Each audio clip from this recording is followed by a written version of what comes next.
Dans Nature et Bien-être, ce soir, nous nous intéressons à la cardiopathie congénitale. De quoi il s'agit concrètement? Comment se prémunir de ce mal? On en parle avec, bien sûr, Yasmine Damata et son invité, mais ce ne sera pas avant de suivre ce reportage. Physique semblable, très identique. Ces enfants ne doivent pas leur ressemblance à des grossesses jumellaires, mais à un mal commun, la trisomie 21. C'est une anomalie génétique et non une maladie. Cette anomalie est liée au chromosome, le 47e, donc un autre chromosome, qui viendra se fixer maintenant sur le chromosome 21. Un chromosome supplémentaire qui bouleverse la constitution et le développement normal du fœtus. Les conséquences à la naissance sont visibles. Et la morphologie et la faculté mentale de l'enfant, tout les différencie.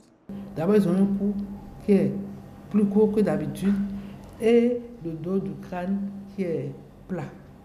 Ils ont souvent un petit nez qui est avec les narines retroussées. La bouche est souvent ouverte avec la langue qui est un peu protuse et qui semble grosse. Lorsqu'on regarde la paume de leurs mains, ils ont juste une ligne transversale. Alors qu'habituellement, nous tous, nous en avons au moins 3. Donc, et ils ont des mains avec les doigts un peu courts, un peu trapus. Et la même chose aussi au niveau des pieds. Les enfants ont une déficience intellectuelle. Ils ont du retard à parler, ils ne parlent pas bien, ils ont du mal à comprendre, du mal à analyser les situations, du mal à s'adapter. On sait que les hommes qui sont trisomiques sont stériles. Par contre, une femme trisomique a 50%, je sais pas, de risque, on va dire, de faire un enfant trisomique. Maladie génétique donc, ni contagieuse, ni héréditaire selon les spécialistes. Toutefois, il y a des facteurs favorisants. Cette malformation survient généralement chez les femmes âgées. Au Bénin, essentiellement, les études ont montré qu'une femme, après 25 ans, a un risque sur 700 ou 1 sur 1000 pour faire des enfants trisomiques. Mais plus l'âge avance et plus le risque est plus important. Mieux vaut donc s'y prendre tôt pour éviter des complications congénitales. Ces enfants à caractère particulier ont besoin de plus d'attention et d'accompagnement. Lorsqu'on s'en occupe bien, on améliore leur qualité de vie et on améliore aussi leur espérance de vie. Parce qu'ils vieillissent très, très vite, mais ils peuvent aller au-delà de 50 ans. Une espérance de vie qui est fonction du soutien. Les parents doivent donc faire attention à tout élément ou signe inquiétant concernant les enfants. Lorsque un parent découvre que son enfant n'évolue pas comme les autres, il ait le courage de venir voir un médecin pour qu'on puisse lui expliquer exactement de quoi il s'agit et ce qu'on peut offrir à cet enfant-là pour lui permettre vraiment de se développer assez bien aussi. Merci à Marianne Boissemede pour ce sujet sur la trisomie 21. Yasmine Damata et son invité nous ont rejoint déjà. Yasmine Damata, bonsoir. Agnès Bilo, bonsoir. Comment vous allez? La pleine forme. Alors ce soir, vous avez choisi de vous intéresser à la cardiopathie congénitale. Et vous me direz peut-être pourquoi, mais en attendant, je présente votre invité, Komla Gossou. Bonsoir. Bonsoir, madame. Vous êtes gynécologue et un habitué dorénavant du plateau du Grand Rendez-vous. Oui. Merci de nous trouver cette petite 15 minutes-là nécessaire à votre expertise sur ce plateau. C'est toujours un plaisir. Yasmine Damata, votre invité, il est à vous. Docteur Agossou Clomont, bonsoir. Avec vous, nous allons parler de la cardiopathie congénitale, une maladie qui touche environ 1% des enfants dès la naissance. Elle est peut-être rare, mais on l'a tout souvent, même jusqu'à l'âge adulte. Vous pouvez déjà nous dire, c'est quoi la cardiopathie congénitale?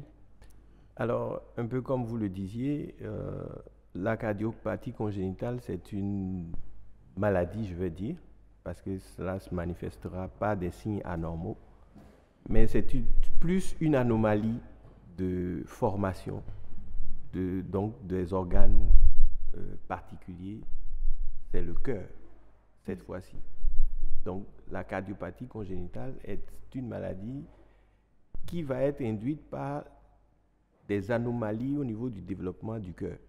Ces anomalies qui sont survenues à un moment ou à un autre pendant le développement de l'embryon ou du fœtus. Mais ces malformations du cœur, comment elles se manifestent? Alors, chez l'enfant, ces anomalies peuvent se manifester dès la naissance ou se manifester plus tard. Donc, dès la naissance, il peut y avoir des anomalies, des manifestations au niveau de l'adaptation à la vie. La respiration, par exemple? L'enfant vient de naître, il respire plus rapidement qu'il ne faut, mais surtout, il y a une coloration bleutée des extrémités, donc les mains, les paumes des mains, les plantes des pieds, les muqueuses au niveau des lèvres sont également bleues. Sont bleutées chez les personnes de race caucasienne, donc les blancs. Mais pour nous, peau noire, on a les extrémités plus sombres. D'accord. Donc, nous, on ne manifeste pas une cyanose bleue, mais la cyanose, ça rend notre paume sombre, puisque nous avons une pigmentation qui fait de sorte que la coloration bleue devient plus sombre, disons noirâtre. D'accord, mais est-ce que cela se détecte vraiment facilement? La sage-femme qui accouche, par exemple, est-ce qu'elle peut tout de suite se rendre compte justement que cet enfant a ce mal-là? Oui, pour ces formes graves, oui.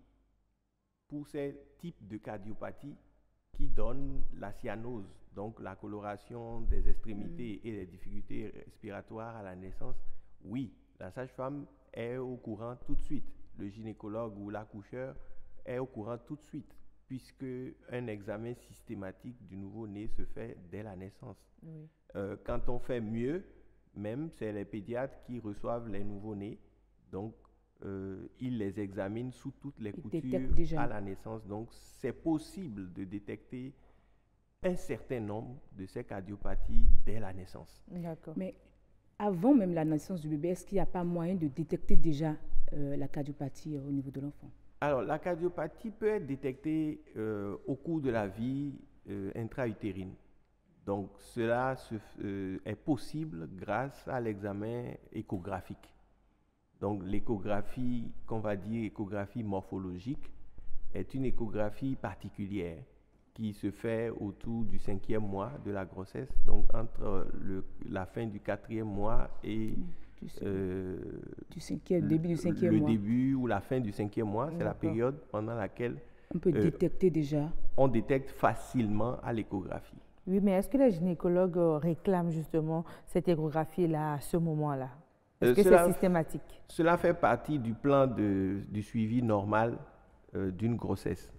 Le reste qui peut se poser comme problème, ça peut être lié aux moyens, ça peut être lié à la compréhension que la gestante a des informations qu'on lui a communiquées, ça peut être lié à son éducation simplement, qui ferait que, bon, elle ne voudrait pas faire une échographie de plus.